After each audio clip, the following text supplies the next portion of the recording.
it seems like pretty much every day we see members of Congress openly saying that they're acting at the direction of the president. And that is not how that's supposed to work.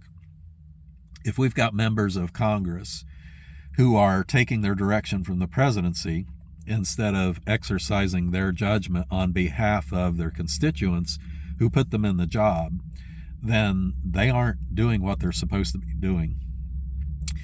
We also see, both in the comments of politicians and in social media, when a judge rules against the administration, people will often say that they are rogues or activists, or that they are usurping the power of the presidency. In some cases, they get doxxed, or their family gets doxxed, or there are calls for their impeachment. And that is not how that's supposed to work either. Those judges have a job to do and a responsibility to review both the laws and how the laws are executed. So I think when we take those two things together, what we see is kind of a misconception about how the government of the United States is organized. The idea that we have a presidency that sits at the top of a hierarchy, and that the other branches and everybody else is subordinate to the presidency, that's wrong. It's inconsistent with the Constitution, and frankly, that form of government would be pretty scary and dangerous. And that's something that the founding fathers understood. They had experience with a king, and they knew what it was like to live with somebody who had all the power. And when you have all that power in one place, which is a condition that James Madison described as tyranny in the Federalist Papers, then you don't have much recourse. You're subject to what they want to do. So the founding fathers in the Constitution, they created 3 co-equal branches of government. Article 1 establishes and empowers the legislature. Article 2, the executive branch with the presidency, and Article 3, the judiciary. None of those branches have primacy. All of them depend on the others. No one branch can exercise its full power without the consent of the others. And that's by design.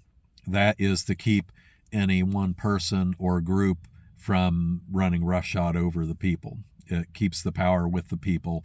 It gives us recourse if we have a government that starts down the wrong path.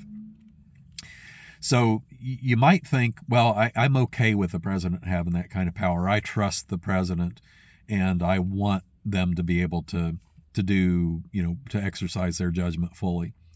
Well, the problem is the power doesn't go to a person, it goes to an office.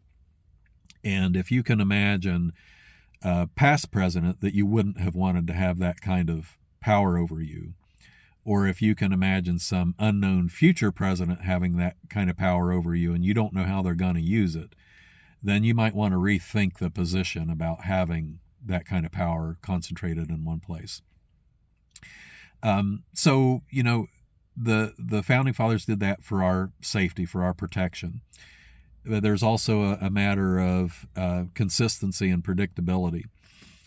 The conservative movement in particular seeks to preserve the nature of the country, to preserve the national identity. And preventing one person from having too much power is supportive of that. If you have one person with all the power, they can come in and erase their predecessors' accomplishments and remake the country in their own image, and then the person that comes in after them will do the same thing, and you don't have consistency. And we have that to some degree now. But if you're a private citizen and you're planning to retire, how can you retire if there's no consistency? If there's always some uncertainty, but if you don't know what the laws are going to be, if everything can be stood on its head after 4 years, how do you plan? If you have a business and you're doing your 10-year business plan, how do you do that? How do we maintain our relationships with our allies? I think one of the most damaging things that's happened in recent years is the idea that treaties that we've signed, agreements that we've signed onto with allies, that we come in and we get a new administration, and the new administration takes the attitude of, well, I didn't sign on to that, so I'm not going to honor it. So then how do our allies, how do they maintain those relationships with us? How do they trust us to honor our commitments? If they see us as a partner today, but they know that in 4 years we might not be anymore, that's a problem. That's a stability problem, and can cause our allies to seek alliances elsewhere. So there's a lot at stake.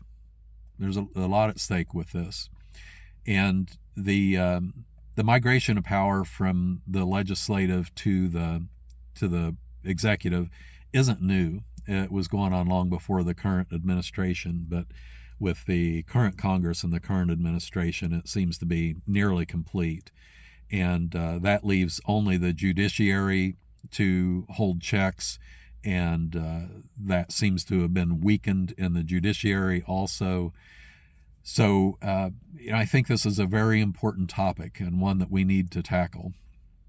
It's one that we need to keep in mind when we're casting our votes, and we need to get back to a place where the constitutional order is honored, where the three branches of government perform in the way that they are defined in the Constitution, and that we don't allow too much power to be concentrated in one place.